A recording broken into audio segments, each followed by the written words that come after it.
Hey guys, welcome back to my YouTube channel. Today we're making brownies. I love how chocolatey and moist they are. They are so delicious and also very simple to make. So this recipe is actually coming from an Italian website called Primo Chef that I'm collaborating with. So I'm gonna leave a link down below if you wanna check it out. Without any further ado, let's get started.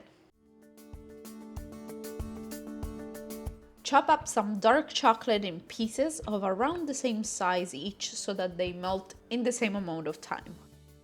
Then, in a nice big bowl, melt the chocolate and butter in a double boiler until it's nice and smooth.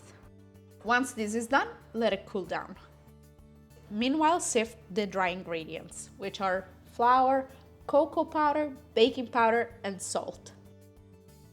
Give it a mix until nicely combined. Separately, whip the eggs with the sugar with an electric whisk. It will take a couple of minutes and it needs to look of this light yellow color. Now incorporate the whipped eggs into the chocolate mixture with a spatula.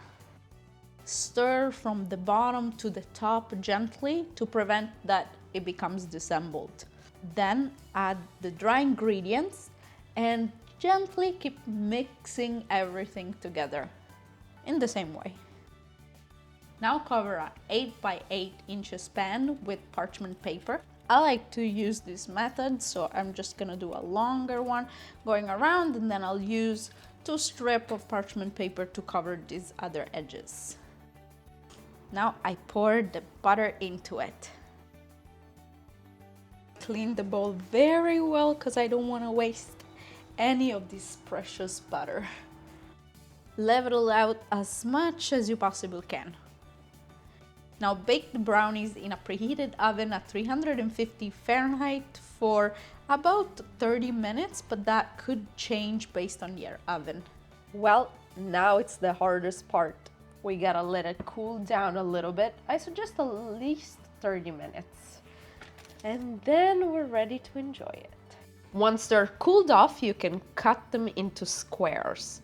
A nice tip is to use a hot knife to make perfect brownie slices that don't crumble too much on the edges. You can simply run your knife under hot water and dry it off before slicing. The final result is this crusty top and extra fudgy heart that is to die for.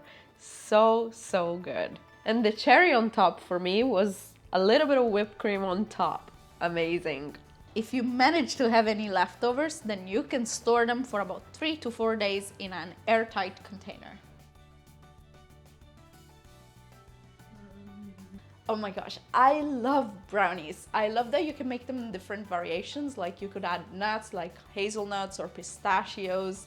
And also a great way to eat them is like with a side of like a caramel sauce or whipped cream, or sometimes, why not, even vanilla ice cream. Anyways, I hope you guys enjoyed this video. If you did, please leave it a thumbs up and also don't forget to subscribe.